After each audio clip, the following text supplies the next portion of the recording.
Hi, class. Dr. J here. Today's presentation is on abolition, the abolition of slavery.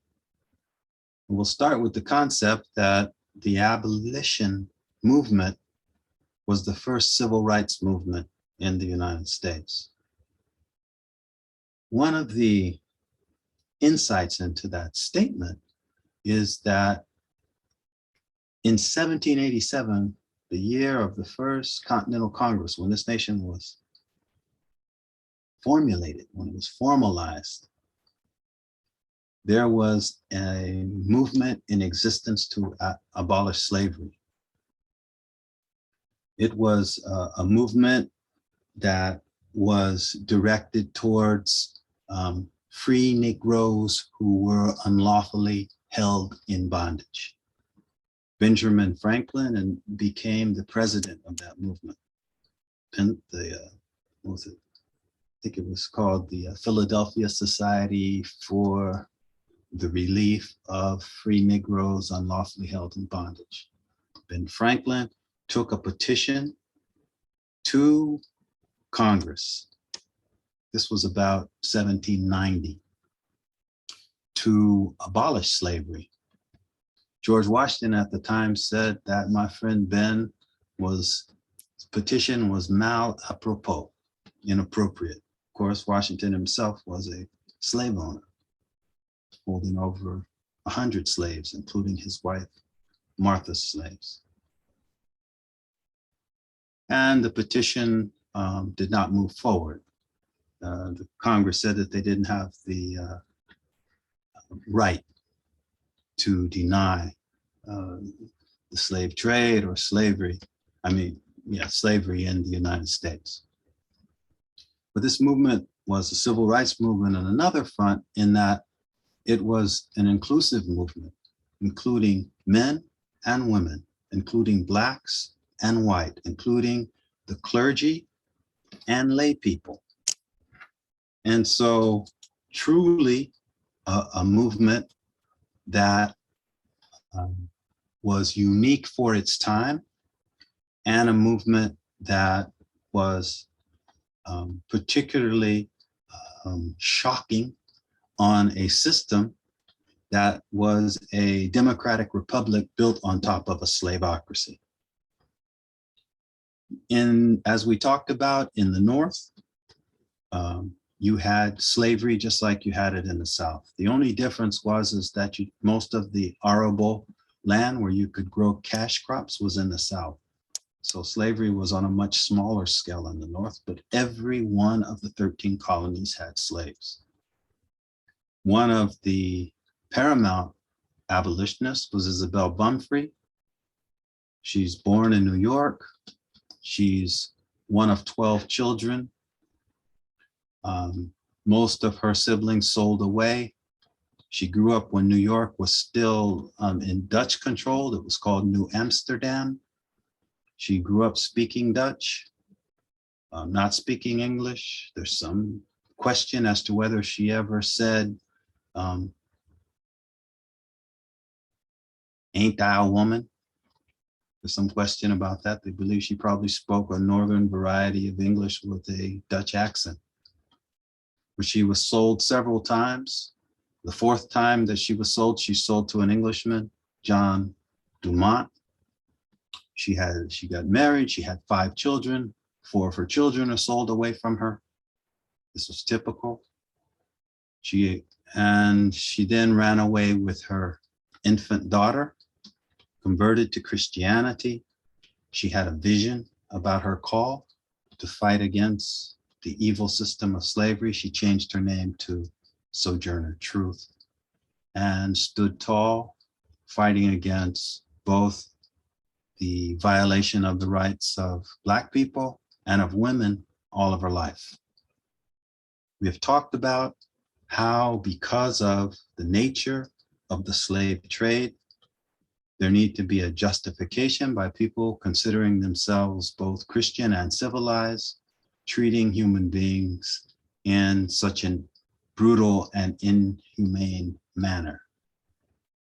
The justification came in the form of racism, And so it rendered African people as less than human, so that the Europeans involved in the trade could not be charged with being inhumane or violating the rights of human beings. And so racism is closely tied to slavery. And because of that, it has followed and persisted even after the end of slavery. We understand that the treatment during the Middle Passage was egregious. People were packed together in suffocating and very unsanitary quarters, sometimes for months on end. Many of them died. In some cases, you had ships like the ship, the Zong, Z-O-N-G, which was carrying slaves, enslaved Africans, I should say. And they started running out of food. The captain of the ship decided that they were going to lighten their load, which meant throw slaves overboard. So any slave that appeared to be sick, any enslaved person that could be identified as being expendable was thrown overboard. And at the end of their count, between 130 and 140 human beings were just thrown into the ocean. When the ship came into port, the owner of the ship decided to petition the insurance company, because he had insured his property, to be reimbursed for his lost property. They went to court. The court found in favor of the owner, and the insurance company was asked to pay. There was an appeal, and then the ruling was overruled. The insurance company was asked to pay on the reasoning of, well, we can think of it as if they were insured animals. If you insure your animals and something happens to your animals in transit, then you're to be compensated for those animals. The same thing should apply for Negro cargo. This was the argumentation. But this gives you an idea of the system that the abolitionists were fighting against. The legal rendering of human beings as cargo, and the justification of throwing them into the ocean in order to solve the problem of having a shortage of food. In fact, when the case was overruled at the higher court, they held the captain liable for not planning well enough and bringing enough food for everyone that he had in transit. We talked about how women were abused in this system, that the slave system whipped, it castrated, it branded, it denied people an education, it broke up families, it rendered human beings to an absolutely abject state of existence, an intolerable state of existence. And on top of that, women were systematically sexually abused. And so it was a very denigrating and degraded system. And as we talked about before, it's degrading both the enslaved and the enslaver. There's no way around that. During this time, we know that 12 of the first 18 presidents of the United States held slaves. 8 of them, while they were presidents of this Democratic Republic, owned slaves. Thomas Jefferson, who was probably the most famous, the most erudite, one of the best educated, one of the most popular of all our presidents, spoke very valiantly and clearly on the rights of what they call the rights of man, the rights of human beings.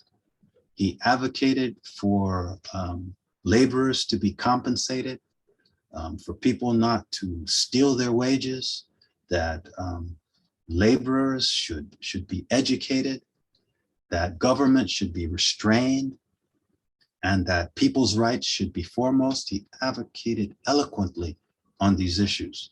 That same man who advocated that all men are created equal and endowed with certain inalienable rights, rights from their creator, the right of life and liberty, freedom, life, liberty, and the pursuit of justice, meaning you should have the right to make a living. Who advocated, the man who coined those words, over the course of his life held over 500 slaves. Some people say over 600 slaves.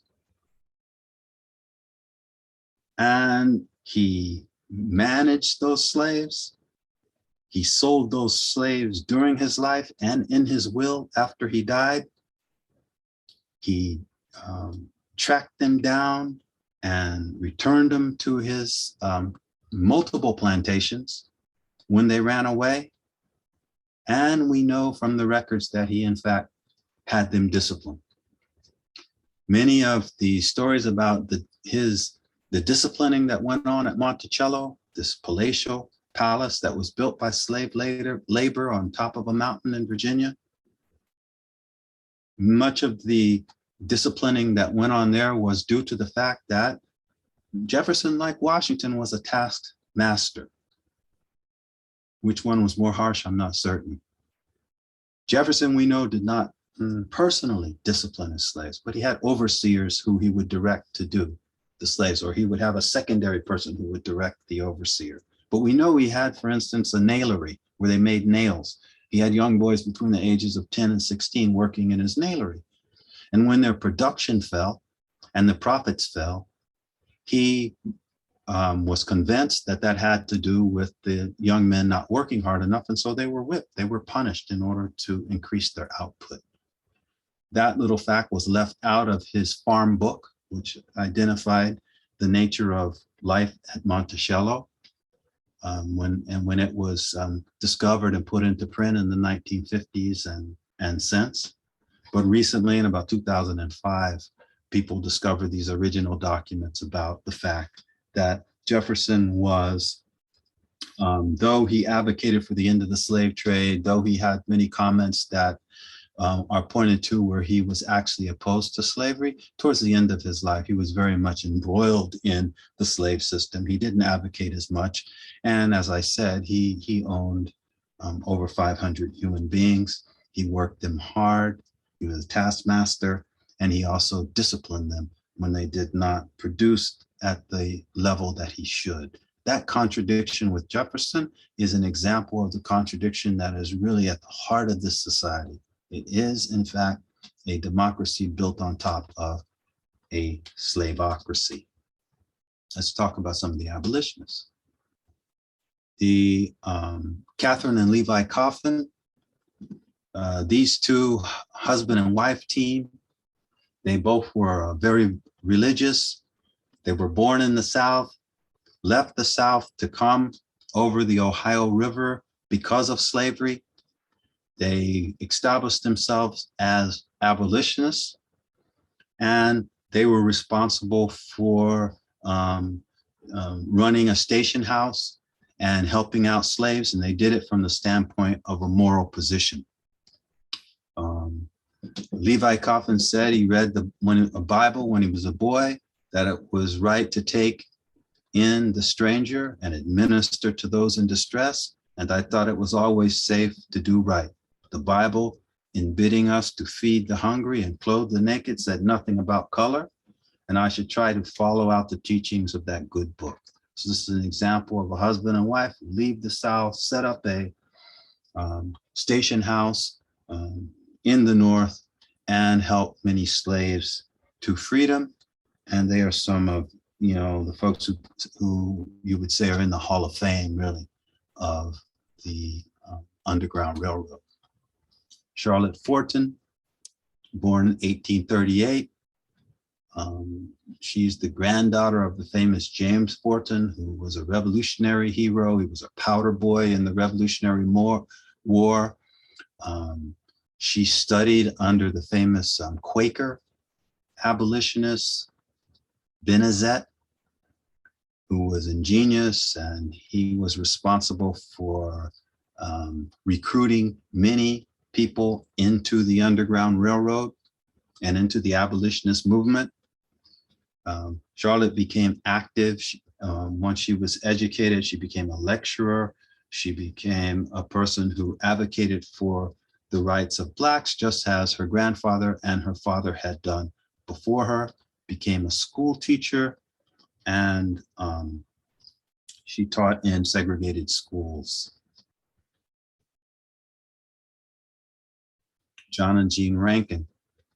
Rankin, also born in the South, born in Tennessee, son of a blacksmith, again, deeply religious. He was at the age of 20, began studying religion. He married Jean Lowry's granddaughter of his colleague, is actually the granddaughter of the dean of the college that he attended. And he also was a station master along the Ohio River, which was a stopping point in the Underground Railroad. And there's many stories about the slaves that they were able to help be successful. So this is kind of the typical picture that we have in our mind. These religious people, some of them Quakers, some of them Methodists, some of them born in the South, want to help. They cannot help while they're in the South. They migrate northward, and then in the North, they can assist in helping enslaved people find freedom and find dignity. We know that Wall Street in New York was in 1711 a slave market. It was a place where people actually went to buy slaves, and you had these markets in DC and in other places that you'd be surprised about. And one of the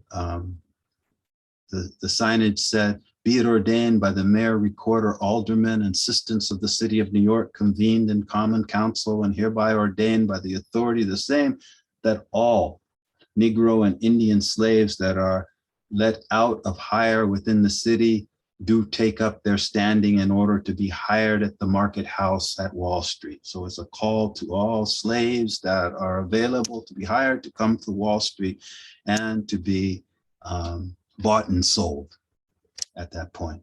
That's Wall Street. And so we know how critical Wall Street is right now to our economy.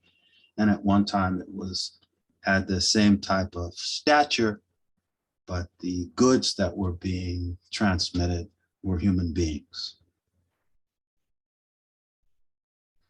You had abolitionists, William Wilberforce, born 1759, son of a wealthy merchant. He became a member of parliament. He lobbied very strongly all throughout his life.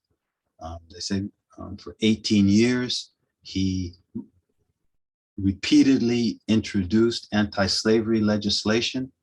In 1807, the slave trade was finally abolished, but the English continued after that with enslavement or slavery up until 1833, when that was abolished.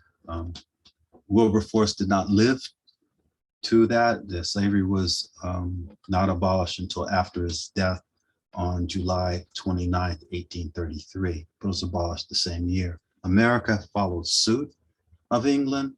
So America abolished the slave trade 1 year after England in 1808. But in terms of abolishing slavery, we don't abolish the slavery in the United States until officially at the end of the Civil War. You have the Emancipation Proclamation in 1863, but that only ends slavery in the Confederate states that are in rebellion. You had many southern states like Delaware and Maryland and so forth that weren't in rebellion, that continued with slavery up until 1865. So we were quite a while after Britain in terms of ending slavery, even though we were directly after them in terms of ending the slave trade. The importation of the international slave trade terminated in 1808 for the US. Wilberforce was a person fighting for this in England. And we had also many African Americans that were involved in the abolitionist movement. Recent scholarship is suggesting that the majority of the abolitionists were African Americans. The typical historical account is that they were historically typically white people, and that there were a few African Americans with them. And even one of your readings is going to say that. But in fact, if you're particularly when you're talking about conductors, the majority of the conductors, the people who were leading Black people out of the South, were African American, and many of the major coordinators, those who were responsible for more than one station, right, across different cities and regions, were African Americans. And you'll see that some of these African Americans became prominent and recognized for their contribution. Jarena Lee is one. She was an itinerant preacher. She joined the African American Episcopal Church. They didn't allow women to preach, so she became an itinerant traveling preacher. And she traveled, part of her sermon was the abolition of slavery. She also was published.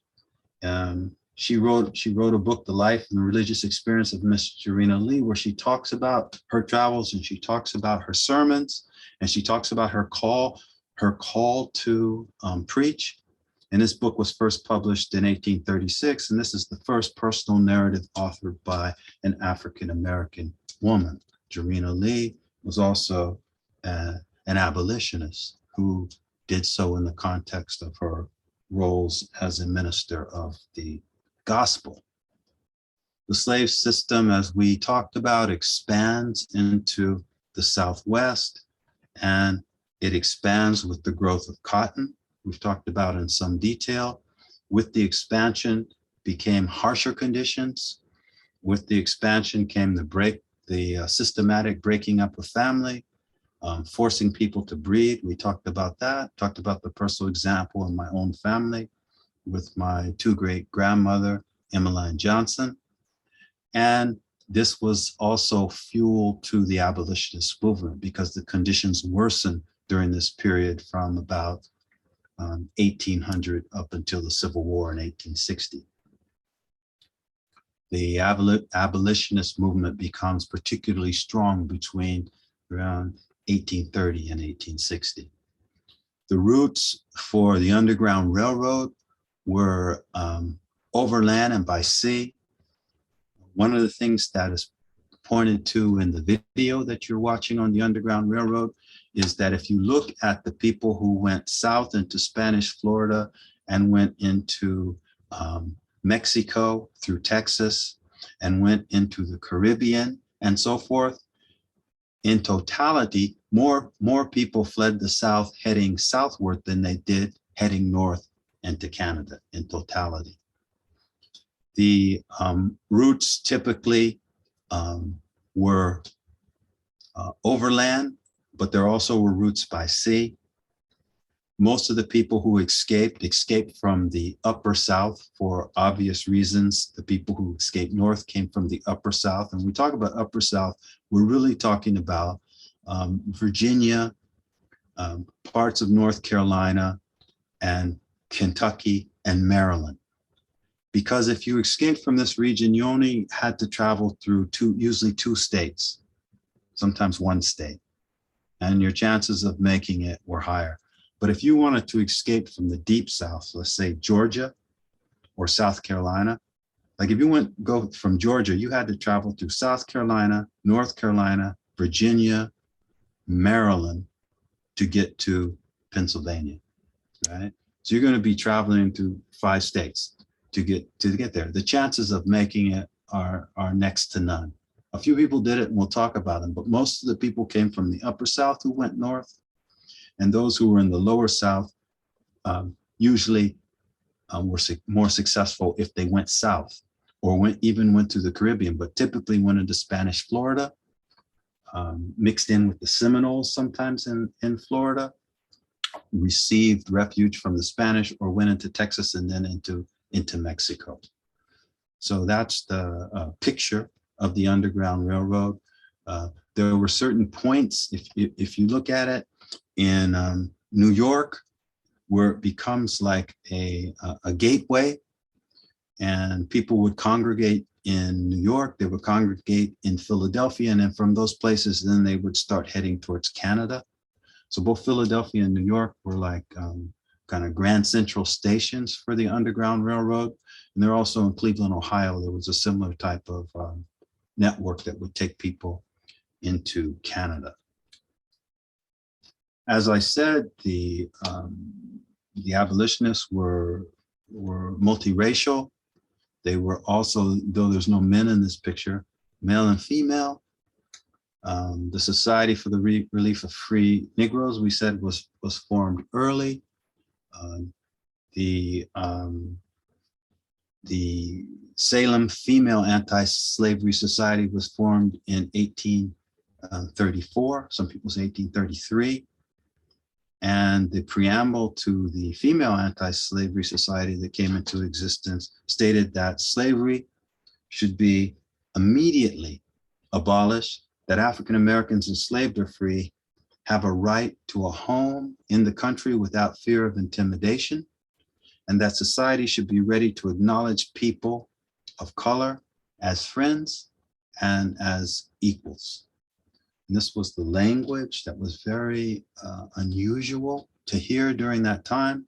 Many of the abolitionists realized the role that racism played in slavery. You want to talk about two abolitionists? Let's talk about the Grimke sisters. Sarah, the oldest, and Angelina, the youngest. They were about 8 years apart. Grew up in South Carolina. Their father was a banker. He owned a large plantation, or possibly plantations, but certainly a large plantation. And they grew up on those plantations as small children. The father, and he had a lot of children. There were, 14 of them. Sarah was the 6th out of the 14, and I believe that Angelina was the youngest. Sarah, when she was a child of 5, witnessed a young slave being punished. And each of the children in the family had a slave that was like their shadow. It was their playmate. That's how they were called. They were their playmates. And they would go everywhere that the child would be. And so she was very close to her. And then she saw a slave who was quite young being whipped when she was 5 years old. And she tells a story that she wanted to run away from not only the plantation, she wanted to catch a steamer out of Charleston when this happened, because she was so frightened and so abhorred by the act. So this is a child of 5 who realizes what she's seeing. She realized that what she's seeing is something horrible, and slavery was something horrible. She was actually kind of the mentor of her younger sister, literally the godmother of her younger sister. And what happened was Sarah accompanied her father to Philadelphia. He was ill. They were looking for medical treatment. While there, she was out of the South, she got to see a state that didn't recognize slavery. She also met Quakers and listened to some of their admonition against slavery. And this started to influence her thinking. She already was opposed to slavery. So she returned, when she returned to South Carolina, to Charleston area, she found it intolerable. And so she went to Philadelphia and settled in Philadelphia. And when her sister grew up a little bit, grew a little older, she called for her sister Angelina to join her. And the two of them became very outspoken abolitionists. In fact, her younger sister, Angelina, wrote an article that got her in trouble with the Quakers. It was so radical because she was saying that slavery had to be ended at all costs. And she published this in an abolitionist newspaper, The Liberator, that was owned by and run by William Lloyd Garrison, one of the famous abolitionists of his time, white abolitionists. And Sarah wrote bitterly that men were attempting to drive women from almost every sphere of moral action. Her sister wrote that, here it is, if persecution is the means which God has ordained, for the accomplishment of this great end, emancipation, the end of the freedom of enslaved people, then I feel as if I could say, let it come. For it is my deep, solemn, deliberate conviction that this is a cause worth dying for. So she's saying to people that this cause is one that is worth dying for. And this was not the position of William Lloyd Garrison or anybody else. They thought you could end slavery through persuasion, calling to people's moral consciousness, right? But it was clear to the Grimke sisters that it wasn't going to end that way. And they understood it better than Garrison because they grew up in it. In fact, they worked in the field next to slaves when they were in the Charleston area of South Carolina. So the Grimkes. Another person who I believe is in the Underground Railroad Hall of Fame, should be if he isn't, is Samuel Joseph May, Unitarian minister, Harvard graduate, Harvard Divinity School, reformer, civil rights advocate, fought very hard for the education of free Black children in the North, hosted Sarah and Angelina Grimke when they spoke from his pulpit. And he was a station master and coordinator of station masters on the Underground Railroad. His position, he's one of the people who was clear that racial prejudice played a major role, not just the economic motivation to continue slavery, but he said racial prejudice is something that people had to fight, and they had to fight it on a personal basis. And so, like, he was different than some of the abolitionists because some of them were anti-slavery and they were pro-abolition, but they didn't feel that Black people were their equal. They didn't socialize with Black people, right? They might come and allow them to speak as a former runaway slave, but they didn't see them as equal. May was quite different. He invited people to his home, he went to their home, and so forth. And so he's a person who understood that a person has to deal with their own prejudices. And he was a person that was operating from a very genuine space. Jermaine Wesley Logan, they called his name was Jarm. He's the son of his master. And he tried to run away several times. He was successful, I believe it was on his second attempt.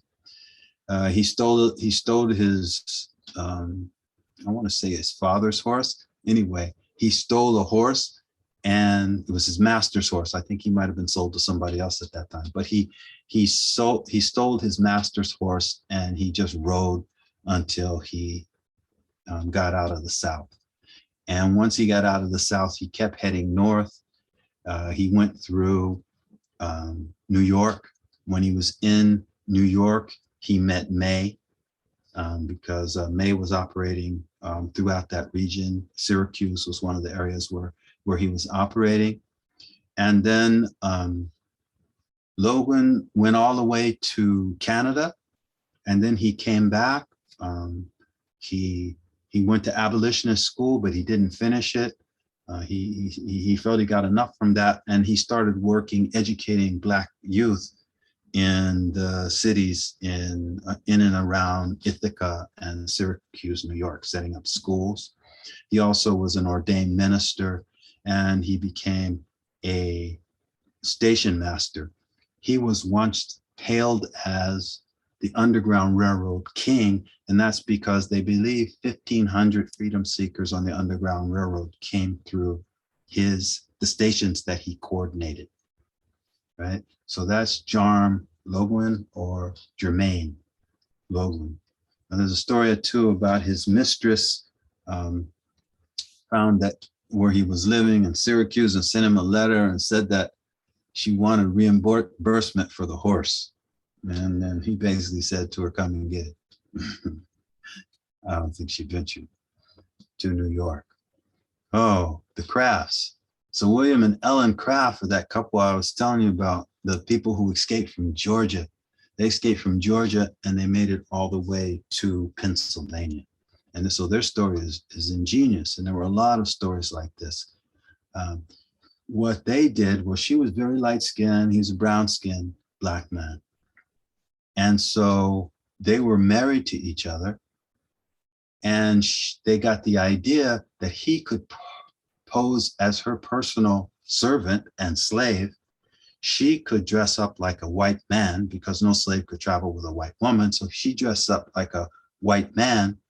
And then they're going to pretend that it's a white man traveling north, riding on trains and so forth, accompanied by their slave.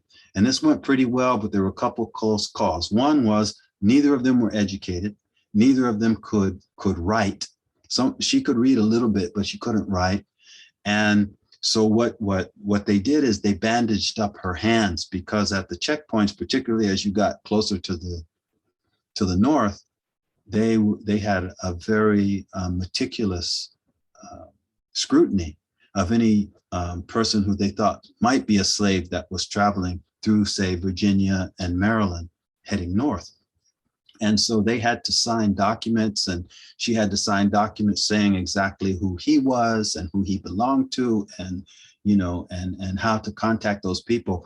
But her hands were bound, and then finally they stalled long enough where they just let them get on the ferry and move forward. But they made it safely, going through all of those states that I pointed out earlier. South Carolina, starting in Georgia, different cities in Georgia, then going from Wilmington, North Carolina, then into Virginia, and then through Baltimore, Maryland, and then eventually made it all the way to Pennsylvania. And then they joined the abolitionist circuit. They became very famous, going around telling their stories, not only the story of their escape, which was, of course, very entertaining, but also the story of the hardships that they faced under slavery in Georgia, which was particularly a harsh state to be a slave in. Josiah Henson escaped from Maryland, goes all the way to Canada on the Underground Railroad. By 1841, the Reverend Henson was working as an abolitionist. They're saying he freed and housed about 118 slaves and stuff over the course of his life. He purchased 400 acres of land in Ontario and set up what was named the Don Settlement. And he had a school on the settlement called the British American Institute for Fugitive Slaves. And people, escaped slaves to Canada, were coming there to learn skills, to be educated, sometimes to be fed. Harriet Beecher Stowe actually says that her character in Uncle Tom's Cabin came to her after meeting him. And so his personality and so forth kind of influenced her character of Uncle Tom and Uncle Tom's Cabin. But both Josiah and his wife, I don't want to give her a false name. I know her name, but I'm not certain of it, but worked in Canada to assist escaped slaves that had made it all the way to Canada, needed assistance in getting established, learning skills, learning trades, meeting people, and surviving in a new nation. So that's Josiah Henson and the Don Settlement that he established in Canada. Quite an accomplishment. Oh, the father of the Underground Railroad. We had the king, who was Jermaine Logan, and this is William Still.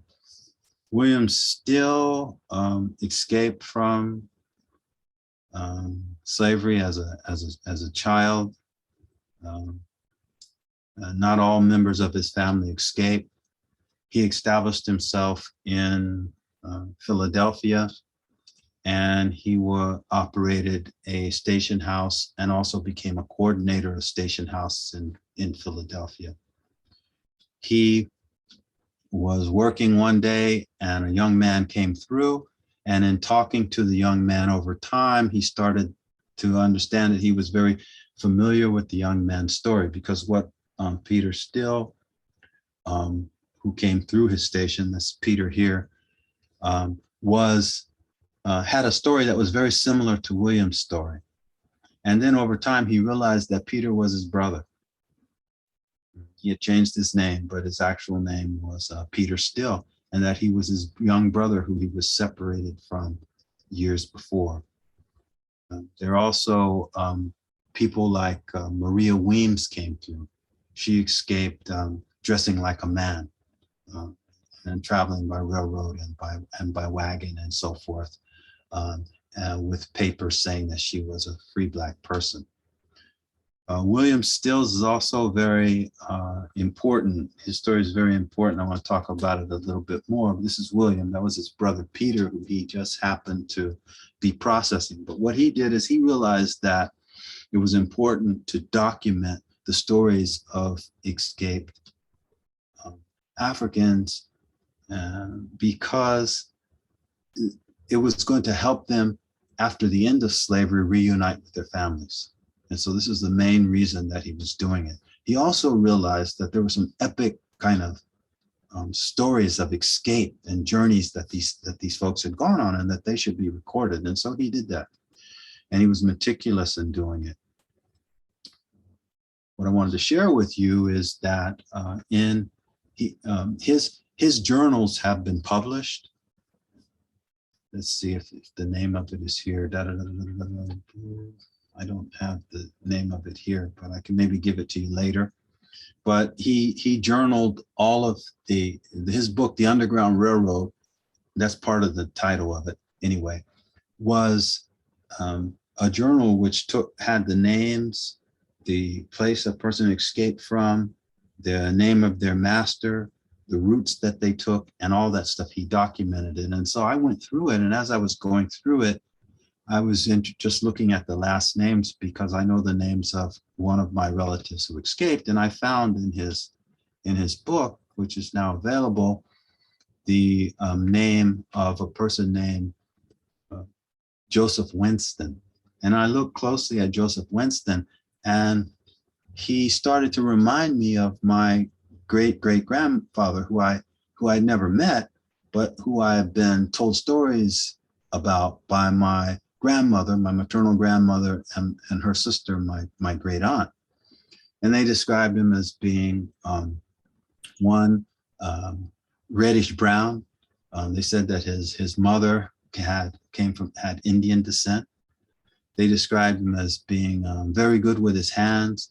They described him as being a master of making eggnog with whiskey in it, that he would serve every Christmas, and he would even give it to the children. After he got some of the adults drank, the children would be allowed to have it, and the adults would kind of relax. And as I was reading about this Joe Winston, I started to see how the story was aligning, because my great aunt told me that he was great mixing drinks and making this eggnog in particular. And then his story is that he worked as a bartender. She told me that he was a handsome man who was reddish brown and so forth. And then he's described by William Stills. His color is described as reddish brown. His story is that he came from Richmond, Virginia, that he escaped from Richmond, Virginia, and Joseph Winston escaped from Richmond, Virginia. And the story that we had on him is that he escaped, he went all the way to Canada, he came back, and then he joined the Revolutionary Army.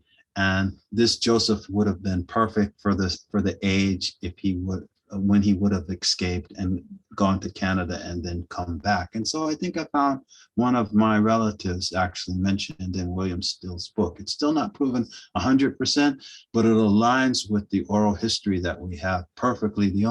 Even my great aunt told me that he changed his name so that he couldn't easily be followed. And this might explain the difference between George and Joe. All right, so with that side, keep moving. Suzanne Paul, she was a famous, another African-American abolitionist, debuted in 1933. She was invited to participate in the New England Anti-Slavery Society. Paul did not speak at the meeting, but led a group of 30 African-American children from her school in patriotic anti-slavery and anti-colonial songs, right? For Paul, teaching was part of her activism. She participated in anti-slavery organizations. In 1837, she was one of the 2 Black women delegates at the Anti-Slavery Convention in New York and became the vice president of the Anti-Slavery Convention, talking about how it was inclusive, talking about how African-American participation in it was substantial, and understanding that African-American women in particular were playing kind of dominant roles. That's Susan Paul Smith Basham and her story. David Ruggles, I mean, goodness. He was a printer, an abolitionist. He was, again, a person who was a coordinator of different station houses in New York. That's what he was known for. He published hundreds of articles, at least 5 pamphlets. He operated the first African-American press that we know about. His magazine, Mirror of Liberty, intermittently issued between 1838 and 1841, right? This period of really a lot of abolition, is the first periodical published by a Black American. He had unyielding courage. He would stand up to people. He would advocate for Blacks. He would set up the networks for runaway, formerly enslaved Africans so that they could move through New York and continue.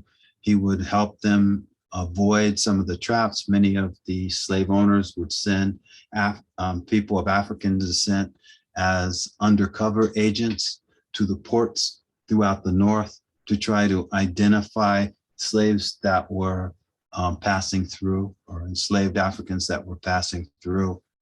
And so he was a man who struggled against slavery. He was a coordinator of Station House. He had the first African-American press. He was a publisher, and he was one of the superstars on the Underground Railroad. That's David Ruggles out of New York, a coordinator of station houses. Wow. Frances Ellen Watkins Harper, a writer, a lecturer, political activist who promoted abolition, civil rights, women's rights, temperance, born to free parents. Her uncle was an abolitionist, his son an associate of Frederick Douglass. She received her education at her uncle's Academy for Youth, and it was run by the African Methodist Episcopal Church, right? She worked for Quakers. The Quakers helped to introduce her to abolition, it is thought. And she released a book published called Autumn Leaves, also published as Forest Leaves. But again, writer, intellectual, lecturer, political activist, abolitionist, trained by Quakers and associating with people like Frederick Douglass through his son and others. So that's Frances Ellen Watkins Harper. And then there's Douglass himself. We don't know what he was in terms of, one was the king and Logan was the king. And if we say that Ruggles was the president, I don't know what we're going to call Douglass. But anyway, he was assisted by Ruggles when he came through New York. He became one of the leading public speakers of his time. Some people have said that his oratory surpassed Abraham Lincoln's. We don't necessarily need to make that comparison, but that's kind of the level of oratory that he attained. Now, this is a man who was born a slave. He also was the son of his master. Sons of their masters kind of slipped through the cracks, because what happened with them was they would often be affiliated with the house in some form or fashion, which meant that they were going to speak a little bit better English. In the case of Frederick Douglass, one of his mistresses taught him to write. Mistress here means wife of the master, right? Taught him to write. Her husband stopped once he found out, stopped those lessons, but then he had enough knowledge of the ABCs to go out, and he would be able to give some of his playmates little gifts in order for them to help him learn how to read. And he completed that process and learned to read.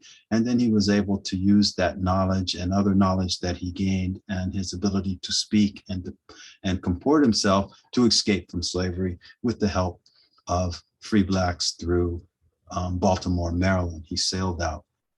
Anyway, he was a confidant of Abraham Lincoln. He met with Lincoln in the White House. He was a person who advocated for the Emancipation Proclamation and became annoyed with Abraham Lincoln because he waited until 1863 to free the slaves when he came into office in 1860.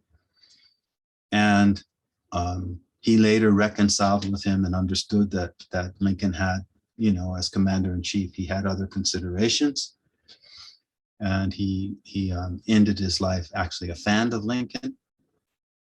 But he was a tremendous abolitionist. He was so eloquent and so powerful that he ran afoul of some of the other abolitionists during the time, like William Lloyd Garrison.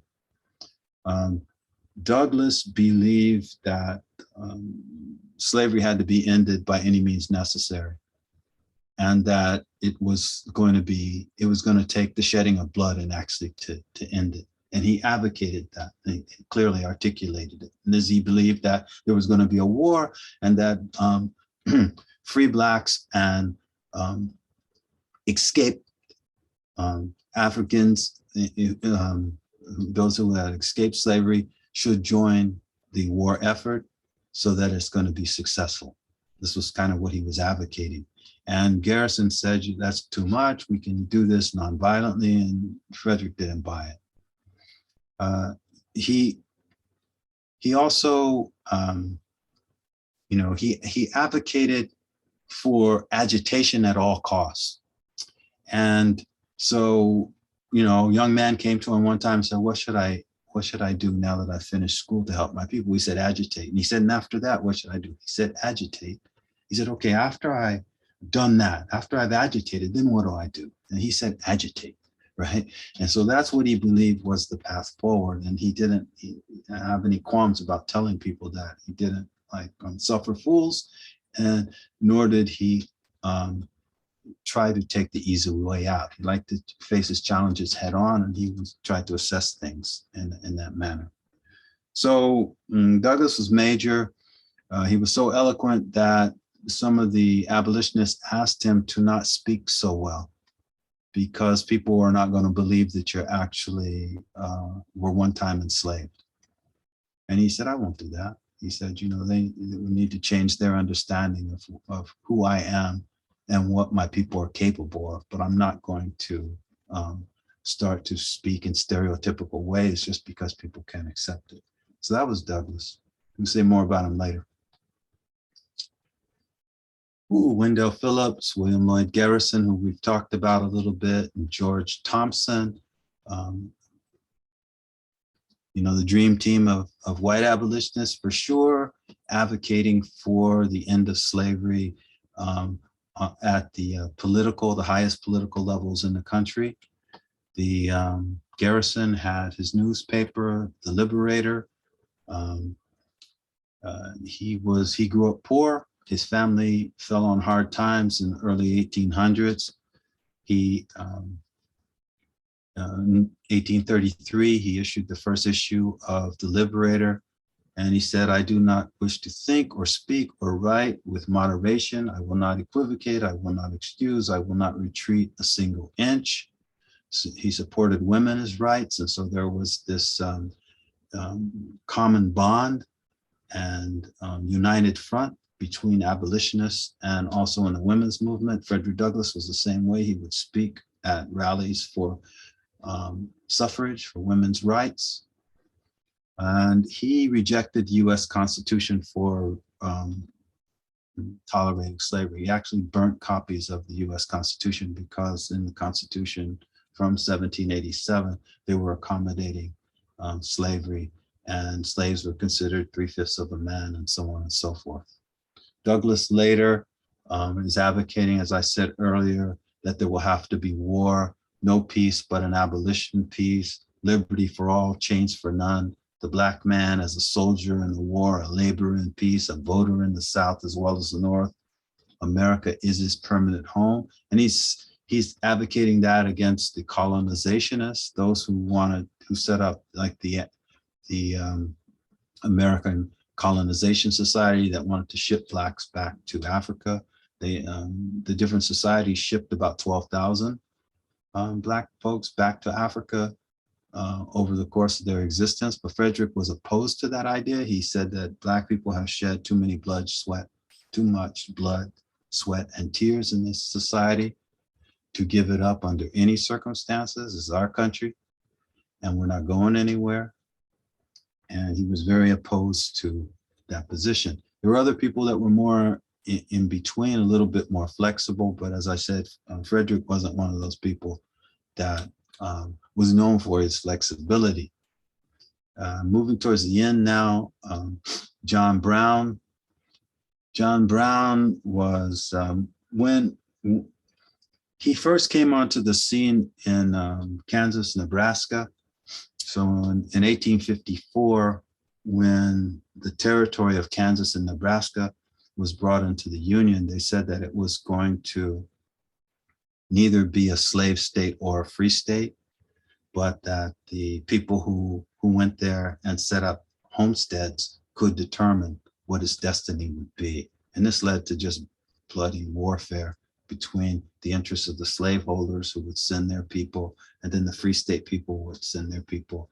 And so John Brown was there with some of his sons and a little small army, and he was capturing territory that for the free state faction. And there were shootouts and there were massacres and there was all kind of stuff going on both sides. Often the picture of Brown that's shown is this picture where he looks a little bit crazy, particularly in textbooks that you will see in the South, and even more wide-eyed and out of his mind in some of the pictures that you will see, the drawings of him. But yeah, he was a fairly rational person, but he did believe that slavery was evil and it should be fought at all costs. For that reason, he was a good friend with Harriet Tubman. For that reason, he was a good friend with Frederick Douglass. In fact, when he decided that he was going to attack Harper's Ferry in Virginia, it was a federal garrison, to take the weapons to start the Civil War against the South, when he was going to actually start a slave rebellion of slaves in the South, which would lead to a war between the North and the South. This was his plan. He went to Douglass with this plan, and Douglass told him that it was insane. He said, you don't have the numbers, you don't have the weapons, you don't have the capability of being successful, so I'm not going to participate in it. And Douglass came under scrutiny just because Brown met with him, because he did exactly what he said he was going to do. And he went to Harper's Ferry in Virginia and captured weapons and went on a path to set up an insurrection. So I talked about his activities in Kansas, Nebraska, and this territory here. And it was this type of fighting that really suggested that the South and the North were not going to be able to resolve their issues, but they were actually going to end up in warfare. And that's what we do starting in with the Civil War in 1860. And Brown's battles in Kansas are looked at as a prelude to what's going to come later. And Brown is famous for saying, "Talk, talk, talk," he cried. "That will never free the slaves. What is needed is action." And this is on this account, Douglass agreed with him. And Douglass's statements were quite similar to his in this vein. So I want to end there with this presentation. I hope that this is going to be useful to you in your